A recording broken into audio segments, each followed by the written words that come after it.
దేశంలో వచ్చే చతుర్థ తిథిని సంకష్టార చతుర్థిగా చెప్పుకోవడము, గణపతిని పూజించడం అనాదిగా వస్తున్నటువంటి ఆచారం. అసలు సంకష్టార చతుర్థి వ్రతం గురించి ఈ వీడియో ద్వారా తెలుసుకుందాము. నవగ్రహాల్లో కుజుడు కూడా సంకష్టార వ్రతం చేశాడని, అందుకే వ్రతం చేసుకుంటే జాతకంలోని కుజ దోషాలు తగ్గిపోతాయని పండితులు చెప్తున్నారు.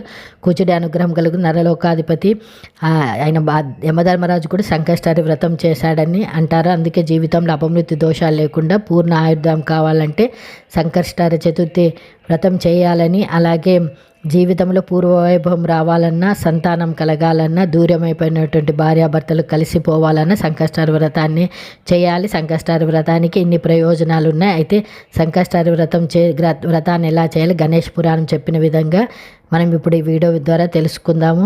సంకష్టార చతుర్థి అంటేనే సాయంకాలం పూట గణపతి పూజ చేయడము. గణపతి వ్రతాన్ని సాయంకాలం కాగా నువ్వుల పొడి, ఉసిరిక పొడి శరీరాన్ని పూసుకొని స్నానం చేయాలి. దీంతో వ్రతము ప్రారంభమవుతుంది.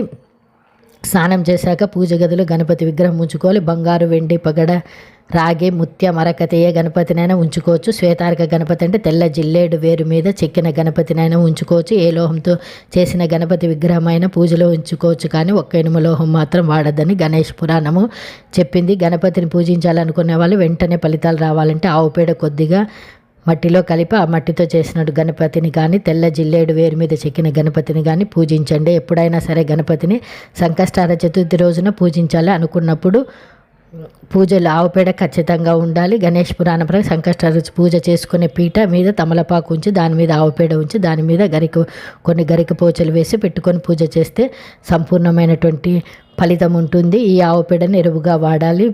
పిడకలైనా చేసుకోవచ్చు. విగ్రహం పెట్టాలి. గణపతి దగ్గర కొబ్బరి నూనె దీపం పెట్టాలి. 5 ఒత్తులు వేసి వెలిగించాలి. గణేష్పురం రక్తాంబరం రక్తవర్ణం అంటుందంటే ఎరుపు రంగులో ప్రకాశిస్తూ ఎర్రటి వస్త్రాలు ధరించి ఉంటాడని. గణేష్ ఎరుపు అంటే ఆయనకు మహాప్రీతి. గణేష్ని పూజించాలనుక ఎర్ర పుష్పాలను సిద్ధం చేసుకోవాలి. ఎర్ర మందారం పూలు, ఎర్ర గులాబీ పూలు, ఎర్ర పుష్పాలతో గణపతిని పూజించాలి.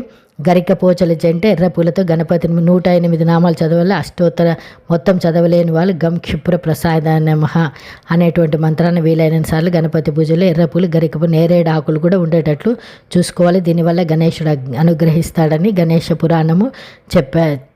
ఇలా పూజ చేశాక హారతి ఇచ్చి నైవేద్యం పాయసం పెట్టి రకరకాల పండ్లు ఉండ్రాళ్ళు పెట్టచ్చు. నువ్వులతో చేసిన పదార్థాలు కూడా సమర్పిస్తే అద్భుతమైనటువంటి ఫలితాలు ఉంటాయి.